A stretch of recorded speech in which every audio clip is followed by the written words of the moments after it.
entah itu di PSC atau di Westport, di lem cabang, yang itu sudah kinerjanya itu sudah mencapai 80 box per hour ya untuk kegiatan bongkar muatnya. Ini karena yang diinginkan oleh stakeholder seperti itu, Pak. Ketika kinerja bongkar muatnya sudah tinggi, maka layanan peti kemas itu akan semakin handal dan kapal akan semakin cepat untuk meninggalkan pelabuhan. Karena ketika terjadi keterlambatan ketika terjadi kapal itu semakin lama di pelabuhan, Pak, maka itu biayanya akan semakin tinggi. Maka ini juga akan mengakibatkan kos logistik juga semakin tinggi. Ketika kos logistik tinggi, maka konsumen juga akan membayar sebuah barang menjadi tinggi juga. Ini yang kami harapkan di tahun 2024 kami sudah bisa paling tidak memberikan kontribusi untuk penurunan kos logistik dengan cara kami akan mempercepat proses layanan kami kepada konsumen yang di tahun ini kami itu masih di angka 55 sampai 60, tahun paling tidak tahun 2024 itu kami sudah bisa mencapai 70 sampai 80, sehingga terjadi kenaikan sekitar mungkin 15 sampai 20% ya Pak untuk kinerja yang ini. Begitu kapal itu semakin cepat melakukan kegiatan bongkar muat di pelabuhan, maka kos logistis akan otomatis ikut turun, dan kami harapkan juga ini bisa dinikmati juga oleh konsumen di masyarakat Indonesia ini. Ya. Ya betul, karena kalau logistiknya tinggi pastinya harga produk, harga barang juga tinggi juga ya Pak ya, Pak Budi. Apalagi kalau misalnya logistiknya, transportasinya cukup lama gitu, nanti dapat barangnya bisa pesannya kapan gitu, nanti dapatnya baru setahun kemudian gitu kalau terlalu lama gitu ya.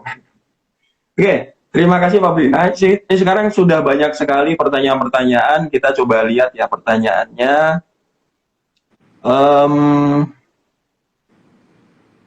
Oke, di sini ada pertanyaan yang cukup menarik nih. Ini dari siapa?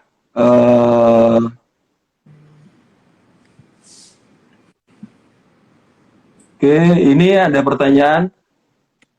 Apa saja transformasi yang dilakukan oleh PT TPS di masa pandemi ini dan di era VUCA?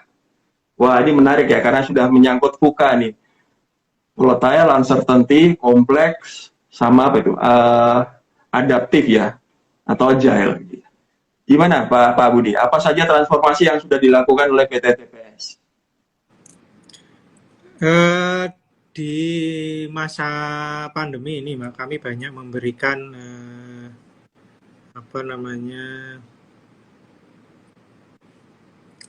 insentif kepada para customer kami. Jadi kami juga tidak tutup mata ketika misalnya ada customer kami yang perlu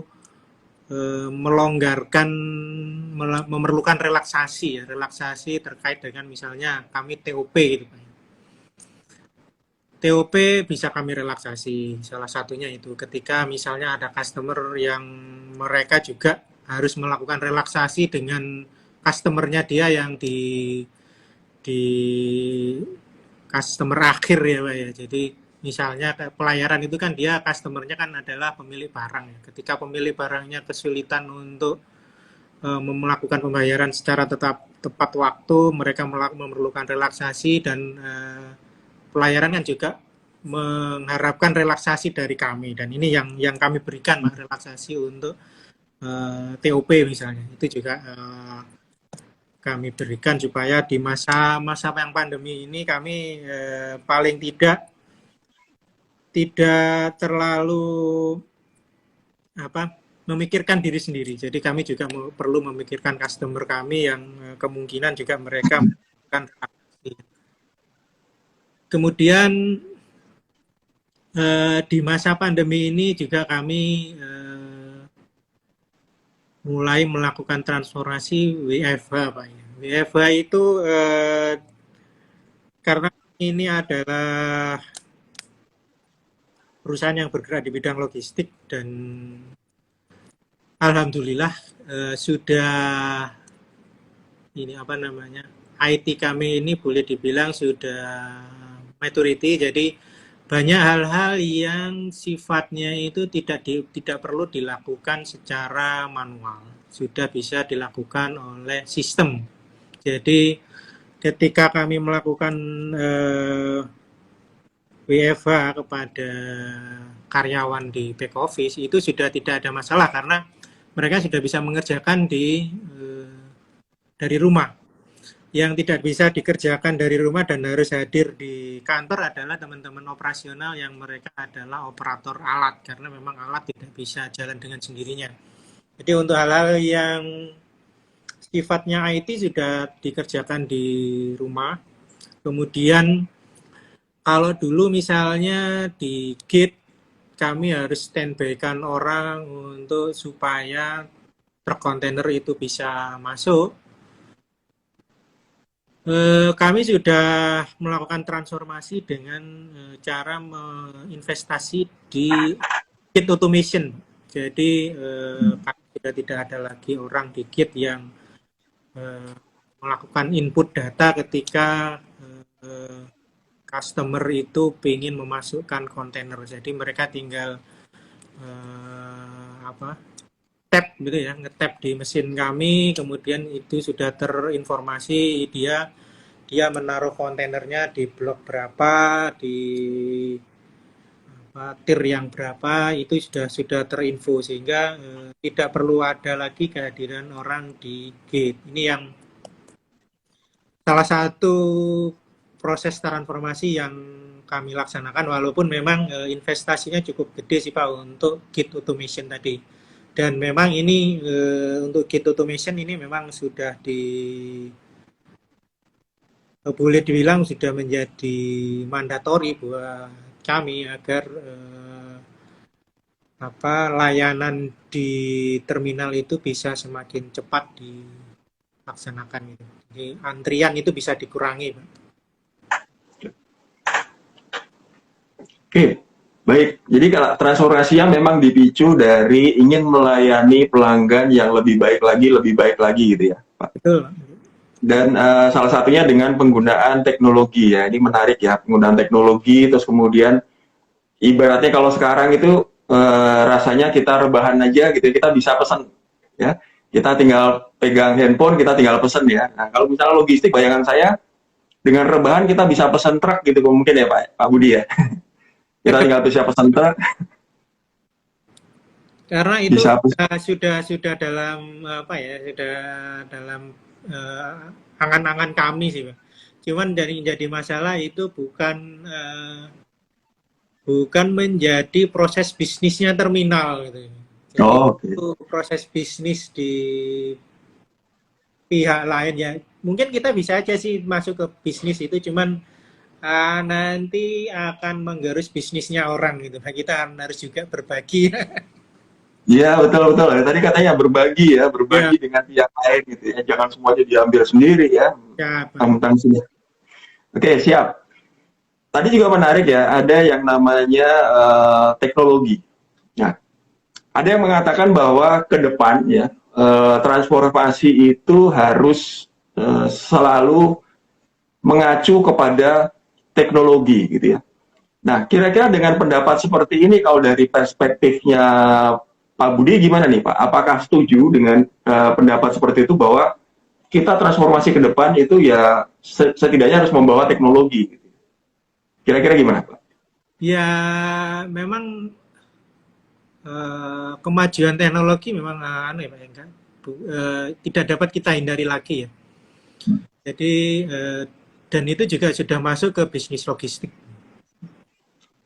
Kalau kita lihat di terminal-terminal peti kemas di luar negeri yang sudah maju, itu alat-alat bongkar muat itu sudah tidak lagi harus ada operator di dalamnya, Pak. Sudah di sistem ya.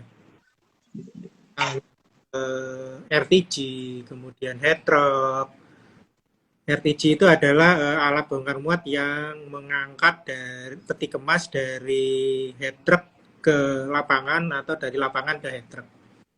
Dan head truck itu yang membawa peti kemas dari lapangan ke dermaga di sisi kapal atau sebaliknya. Di luar negeri ini sudah tidak ada operatornya di atasnya, Pak. Dia alat diri sendiri yang kerjanya sudah berbasis komputer gitu ya.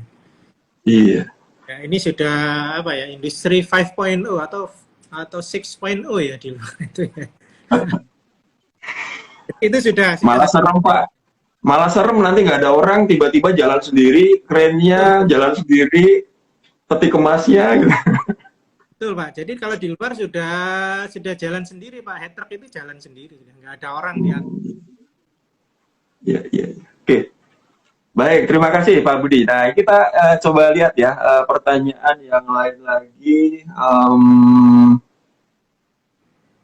Oke, saya coba pilih. Nah, ini juga sesuatu yang menarik ya.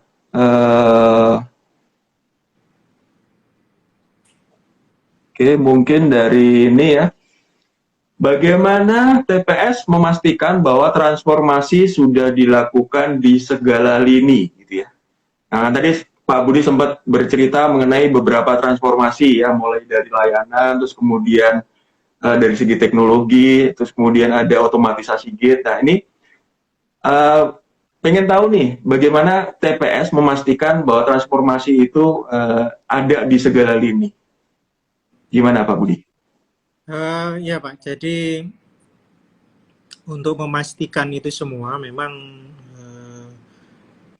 harus ada yang in charge, Pak, di bidang transformasi yang kita rencanakan gitu ya. Misalnya ketika ada rencana transformasi di bidang apa,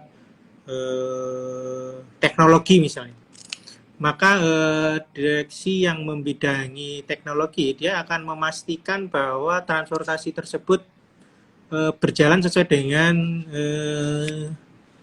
yang diharapkan, dan dia akan boleh dibilang akan kayak semacam tim leader di bawah gitu. Jadi yang ada tim leader di bawah, ada projectnya yang menjalankan, yang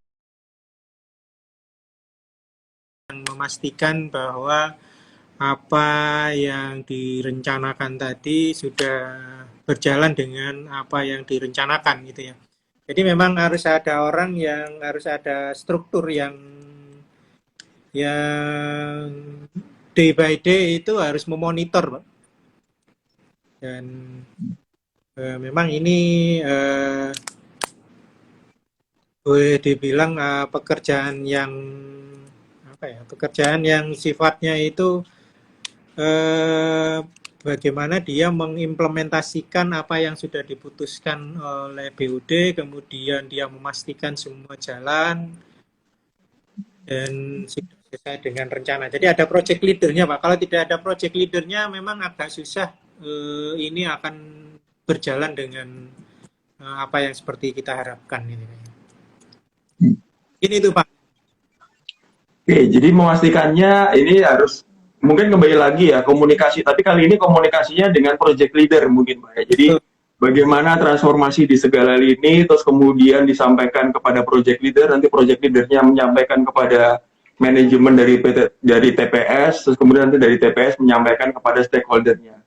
Mungkin seperti itu ya gunanya dari project leader.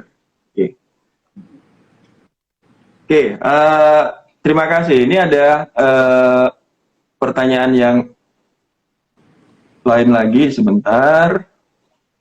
Minta maaf, ini harus saya buka kacamata karena nggak terlalu terlihat. Oke.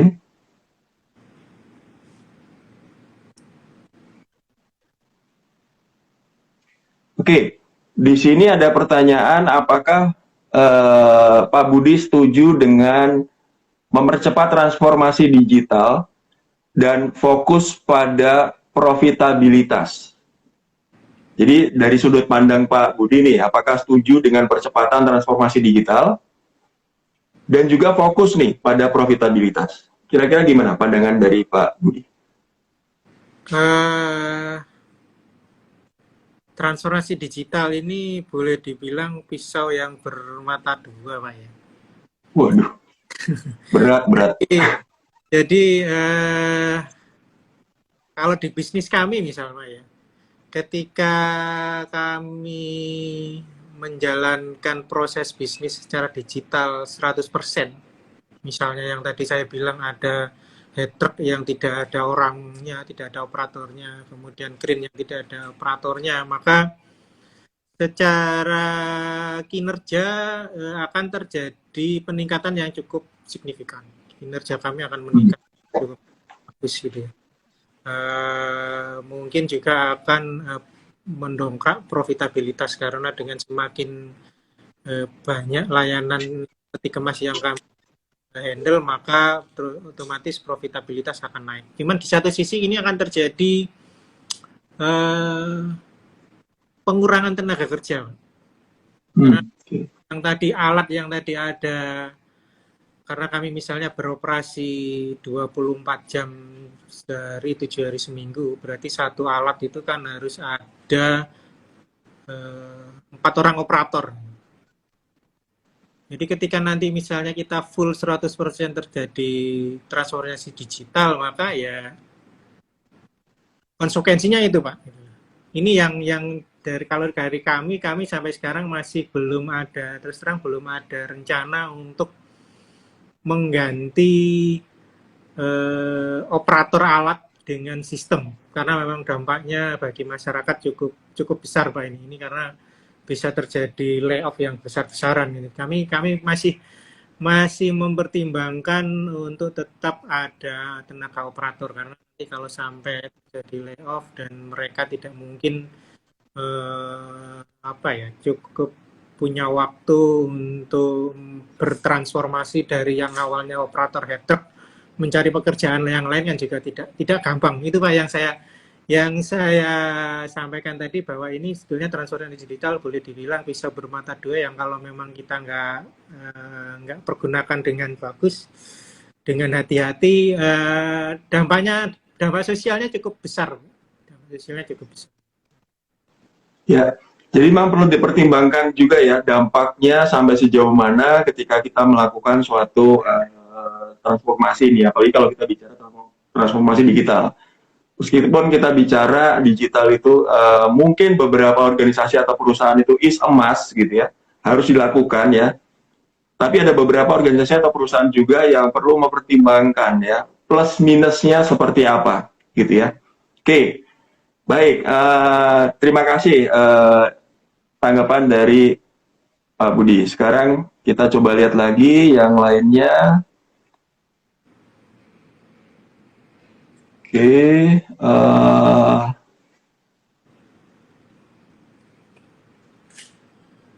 kemudian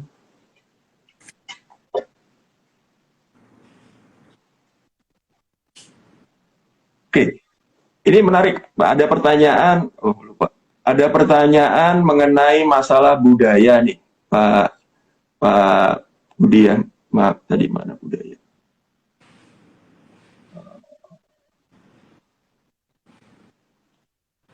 Transformasi. Ya.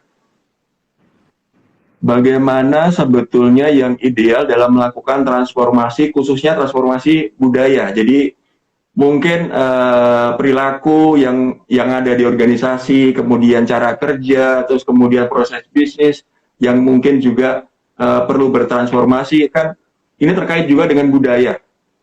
Nah, kira-kira gimana nih kalau mungkin dari sudut pandang Pak Budi nih, yang ideal bagaimana sehingga transformasi budaya itu juga saling mendukung tadi pencapaian goal dari transformasi. Ya, memang merubah budaya ini kan memang pekerjaan yang tidak gampang, Pak.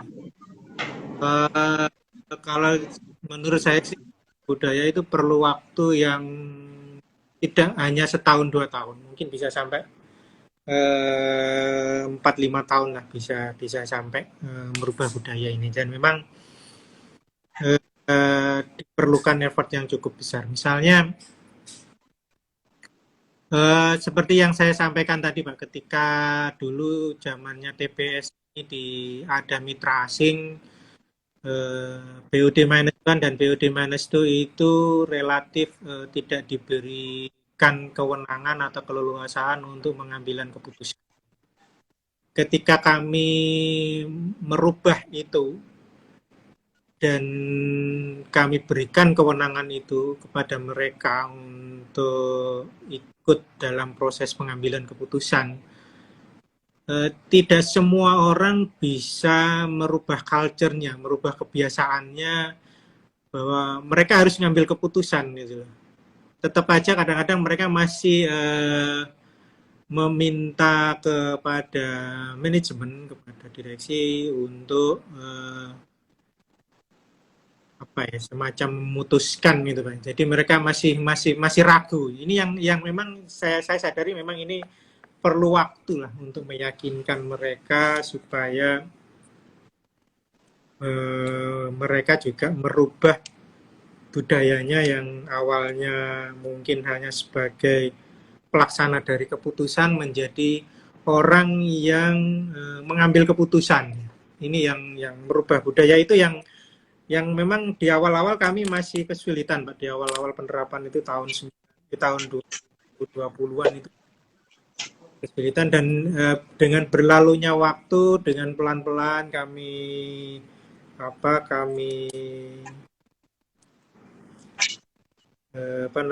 kewenangan itu kami berikan kepada BUD Management dan BUD Manes itu akhirnya mereka juga mulai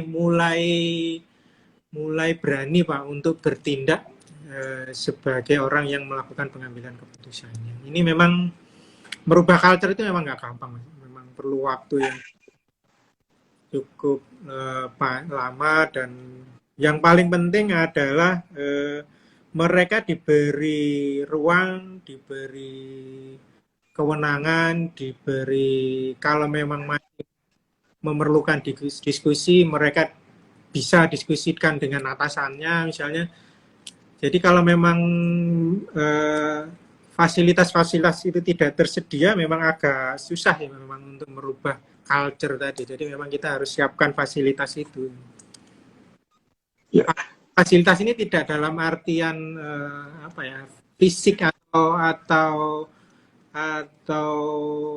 apapun ya Pak. Tapi fasilitas itu adalah fasilitas diskusi, fasilitas memperoleh kewenangan, fasilitas untuk mereka berimprovisasi dan juga kami juga terakhir kami juga melakukan lomba inovasi kepada seluruh pegawai kami terkait dengan proses bisnis yang ada. Mereka kami bebaskan untuk membuat sebuah konsep terkait dengan bagaimana supaya kinerja kita itu lebih bagus lagi. Gitu. Dan alhamdulillah terakhir kami melakukan lomba inovasi dan pemenang inovasi tersebut ini atas inovasinya sudah menjadi semacam rencana kerja kita untuk diimplementasikan di tahun ini, sehingga paling tidak mereka ada kebanggaan, oh ini inovasi saya sudah diterima oleh perusahaan.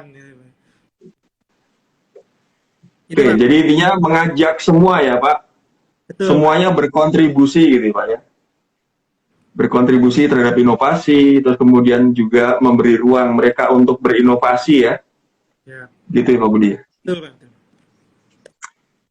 Baik, mungkin ada satu lagi nih sebelum kita mengacu ke kita boleh minta closing saya, tapi yang satu lagi itu saya ingin dengar dari Pak Budi nih, kira-kira Pak Budi ada nggak cerita menarik nih, cerita menarik ketika TPS itu melakukan proses transformasi ya, ada suatu yang menariknya atau kayaknya selalu terngiang-ngiang di Pak Budi nih, wah ini kayaknya lucu nih gitu ya, atau wah ini kayaknya susah gitu ya, atau ini butuh tantangan ya, ada nggak satu event aja atau satu peristiwa yang menarik gitu ketika proses transformasi TPS dilakukan?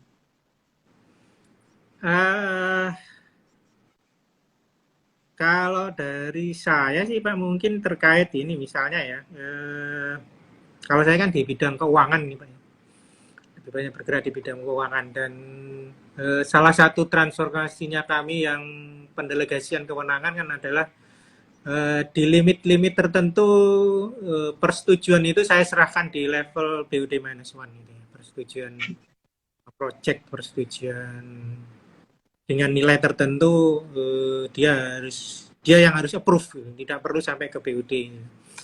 Dan ketika di awal-awal dia masih ragu untuk melaksanakan itu karena memang tidak terbiasa memberikan sebuah persetujuan dengan nilai yang cukup besar gitu Pak ya. Mungkin nilainya bisa sampai 20-30 kali gajinya dia gitu Pak. Ya memang beresiko. Dredeg Pak ya. Dredeg istilahnya ya. Tanda tangannya dredeg gitu. Memang beresiko, tapi kan ini kan mereka harus belajar untuk itu gitu ya. Itu sih Pak. Mungkin ya boleh dibilang memang ya ketika memberikan kewenangan itu memang perlu melakukan edukasi kepada mereka supaya mereka tough gitu. Mereka berani untuk memutuskan itu sepanjang memang sudah memenuhi koridor-koridor yang kita berikan, sudah memenuhi SOP yang kita putuskan itu. Dan kita harus mengencourage mereka supaya berani. Baik, rasanya masih banyak pertanyaan, tapi kalau kita teruskan nanti bisa sampai lusa Pak, ini selesainya. Jadi ya, mungkin terakhir nih, kami meminta closing statement nih dari Pak Budi terkait dengan transformasi, mungkin bisa memotivasi beberapa organisasi atau perusahaan atau kami lah termotivasi terkait dengan transformasi. Silakan Pak Budi, ada closing statement-nya. Ya, baik Pak.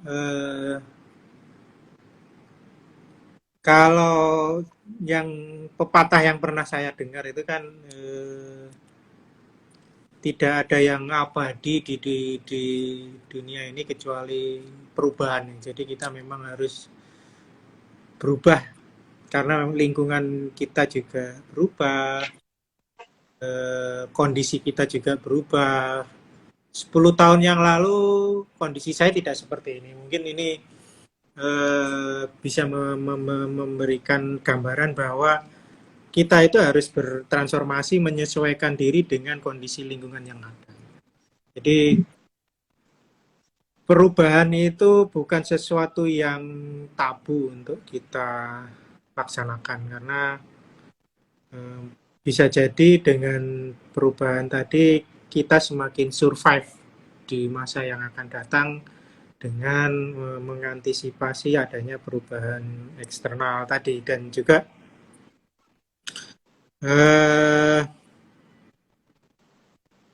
sama halnya dengan PPM ini Pak.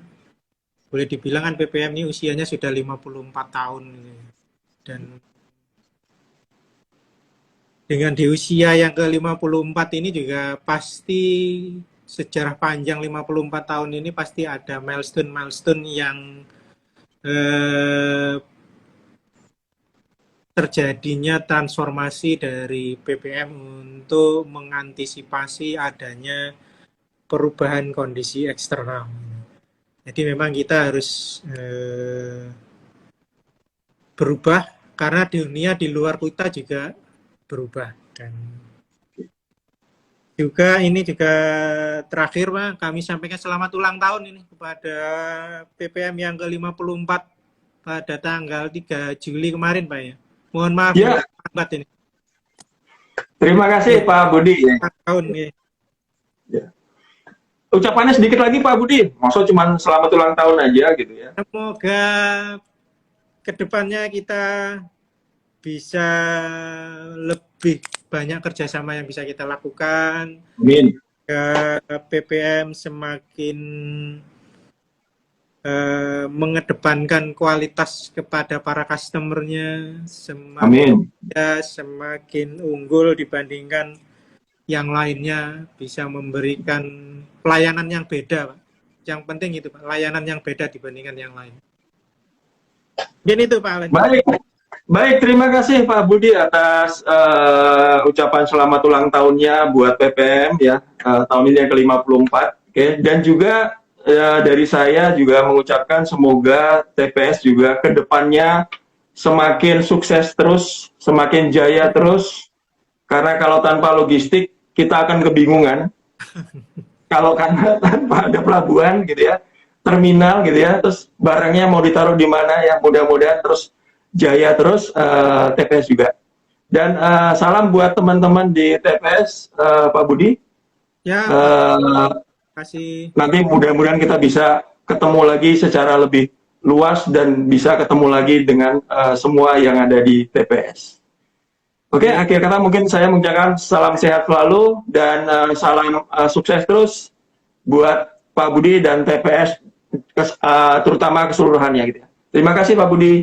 kasih, Pak Alan. Ya.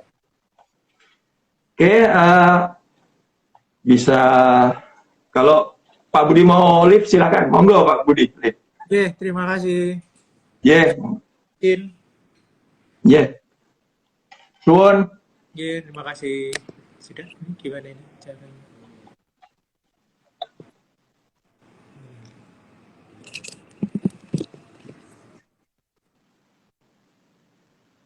Baik, mudah-mudahan tadi bincang-bincang singkat kita dengan Pak Budi dari Terminal Peti Kemas Surabaya. Kita bicara mengenai topik transformasi, mudah-mudahan itu memberikan pencerahan atau memberikan sesuatu yang bermanfaat di sore yang cerah ya, karena tidak hujan, mungkin gitu ya. Oke, ada beberapa penanya terbaik, ya, ada beberapa penanya terbaik dan nanti seperti kami janjikan sebelumnya bahwa akan ada e-wallet dan juga beberapa voucher, ya. Penanya terbaik itu biasanya ada drumnya dulu ya, gitu ya. Wah, tulisannya untuk Irina Put ya. Irina Put, selamat Irina Put. Gitu ya, pakai drum. Oke. Terus kemudian penanya terbaik kedua ada Aditya Rizky Saputra. Gitu ya. Kemudian penanya terbaik ketiga dan mendapatkan e-wallet dari PPM adalah Mira underscore Mutia. Gitu ya. Oke. Selamat untuk ketiga penanya terbaik. Silakan DM untuk klaim hadiahnya, ya. Jangan sampai tidak diklaim, ya, karena nanti akan kami kebingungan memberikannya kepada siapa. Gitu. Jadi silakan klaim hadiahnya untuk tadi Irina Put, Aditya Rizky Saputra, dan Mira underscore Mutia. Oke. Selain itu, saya juga ingin menginformasikan bahwa selain kita bicara mengenai Pojok Pintar Manajemen IG Live Series Special Hood di sore ini, masih akan ada lagi beberapa seri IG Live serial yang lain, itu di hari Jumat, ya, 30 Juli 2021 tentunya. Oke, kita akan berdiskusi dengan salah satu bank swasta terbesar, bukan terbesar ya, kalau salah satu ya, salah satu bank swasta besar di Indonesia yang juga memiliki komitmen untuk terus mengembangkan karyawannya dari segi pendidikannya. Oke, jadi ada suatu komitmen dari organisasi tersebut untuk terus membina atau mengembangkan pengetahuan dari karyawannya. Oleh karena itu, catat waktunya, jangan sampai ketinggalan. 30 Juli 2021, jamnya sama, 16.30 sampai jam 17.30 WIB. Akan ada live IG Live bersama dengan Bank BCA. Tentunya partisipasi dari sobat-sobat PPM dengan pertanyaan mudah-mudahan bisa memperkaya kita semua. Akhir kata, saya Alain pamit undur diri dari IG Live sore ini. Terima kasih atas partisipasi dan kontribusi dari sobat-sobat PPM di IG Live hari ini. Mohon maaf apabila ada kata-kata yang kurang berkenan atau ada kata-kata yang kurang pantas. dalam saya memoderatori ya acara hari ini. Sampai jumpa di lain kesempatan, Sobat PPM. Salam sehat selalu. Terima kasih semuanya.